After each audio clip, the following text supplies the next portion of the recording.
Alright, so we're going to go ahead and get this video done today. It's going to be a pre-recorded video, so it's coming out on Sunday. At the time of recording this, I'm missing a little bit of football action for you guys. So, please, without further ado, hit that subscribe button. But today, we're going to react to the SEC Week number 8 games and the other games that I picked since there was only 5 SEC games to go over. We're going to react to those.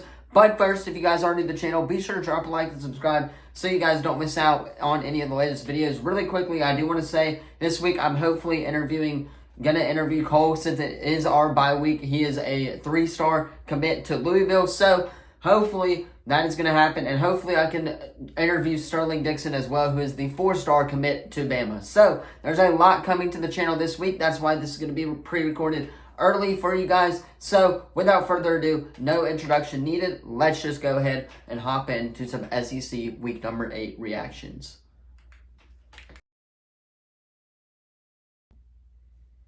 Alright, so the first game that we had of the SEC slate, at least for the day, was South Carolina going on the road to Texas A&M. I picked this one right on the money. I did not expect it to be as high scoring as it was, though. I expected it to be a little bit of a lower scoring day. If you take a look at the box score, Spencer Rattler was not terrible. They did, however, end up losing by 13 points. So there's that in itself. It looks a lot better than what it was on paper, though. On paper, 20 of 33, 176 yards, and a touchdown as well. Max Johnson, the LSU transfer, had 20 of 30. He was 249 yards and a touchdown as well. The wide receivers for A&M also got in on the touchdown action as well. So the offense was clicking for the A&M Aggies, and the defense clearly, it says it right here, allowed South Carolina to score when it wasn't supposed to be needed. So it looks like, from the looks of it, they did get a couple of consolation scores, which basically is just saying, hey, we're going to let up a little bit because we're beating you so bad. I think that's what happened in that game, and that's why it's 17-30. But A&M overall played a pretty good game and a great win for the Texas A&M Aggies. Let's go to the next game. Alright, moving on to the next game, and that is Georgia and Florida. And I got this pick wrong. I said if we want to run it back, we can run it back. But I said Florida was going to upset Georgia in Jacksonville. That did not happen. Clearly, 43-20 the final score, and Georgia's offense was on point in this game. Carson Beck was 19 of 28, 315 yards, and 2 touchdowns on the day. The running game got in for Georgia as well with 2 touchdowns as well. The defense even getting a little bit in the action as well. They got to the quarterback a lot in this game, and they even had a blocked punt as well. So the special teams and the defense all around was working for Georgia, and they've proven that they are and should be the #1 team in the country right now, and they did that without Brock Bowers as well. Now, taking a look at Florida's side of things, Graham Mertz, 2 touchdowns, 25 of 34, 230 yards. Now, the first half, Florida didn't really play that bad. They were actually really good. It's in the second half when it started to click in for the Georgia Bulldogs. That being said, it was the defense for Georgia that sealed this game. And once again, Georgia's defense proving why it is still elite. Georgia gets the 43-20 win and solidifies their #1 spot in the college football playoff rankings.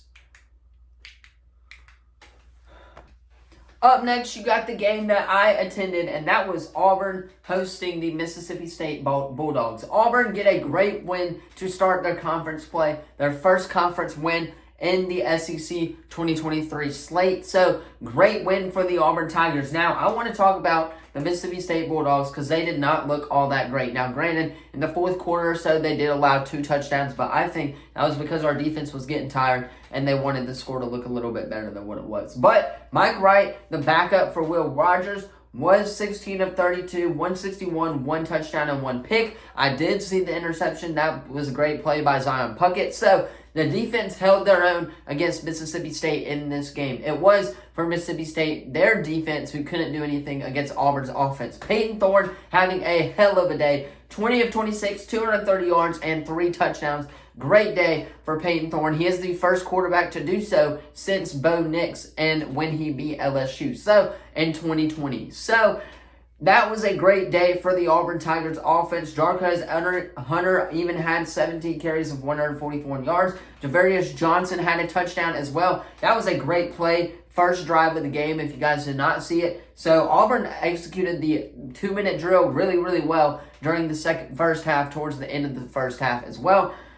When they started out the gate, that was an amazing touchdown as well by Johnson, where he mossed the guy. So there were some highlight plays, and Jarquez's hurdle, we can run that back if we want to, was absolutely amazing as well. So Auburn's offense was clicking. It was Mississippi State's defense who led up. For me, their offense looked pretty impressive against this Auburn crowd, and Jordan Hare Stadium was rocking. And Mississippi State, a great win, as Auburn just needs 2 more wins to be bowl eligible under Hugh Freeze. So, great win for the Auburn Tigers. Let's go ahead, though, and move on to the next 2 games.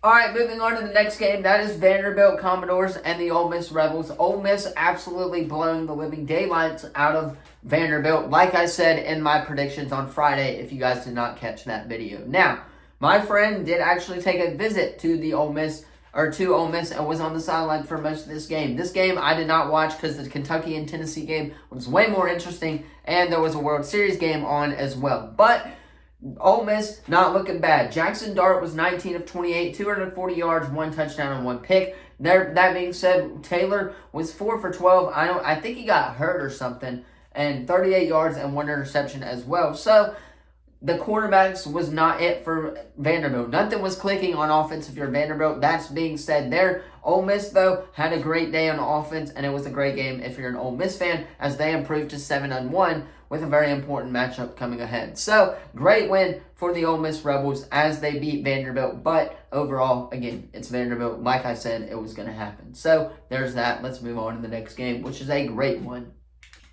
All right, moving on to the next SEC game, and that is the Tennessee Volunteers escaping with a narrow victory over the Kentucky Wildcats. Now, this game was all offense. There was absolutely no defense during this game.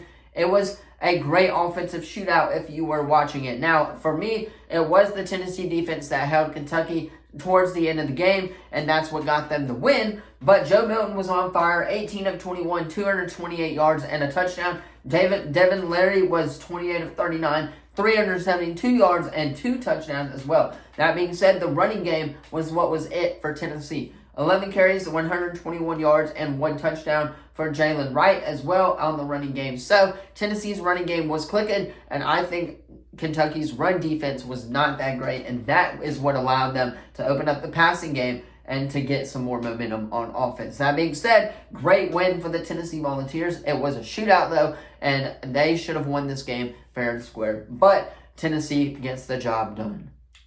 Alright, that is going to be all for today's video. Let me know what you thought of it in the comments down below. Don't forget to like the video, subscribe, turn that bell on. We do our best to post on this channel every single day. Next week, we're back with full slate of SEC conference games. A lot of teams had their bye week this week, and I wanted to get my reactions to the other games that I picked, but I just didn't have enough time for it because I spent a little too much time talking about Auburn and what they did really good and what they did really bad. That being said, and you already know what to do. Hit that like button, subscribe. Thank you. Turn that bell on. We do our best to post on this channel every single day. Again, interviews coming later this week with 2 Division I commits. So if you guys are interested in that, leave a comment, drop a like, and follow for more as well. So with that being said, what I'm watching tonight, Rangers is starting back up. The Hawks are playing, and the Pelicans are back in action and NBA action tonight. So there's a lot, and especially Monday Night Football is tonight. So with that being said, thank you all so much for watching, and I will see you guys in the next video. Peace.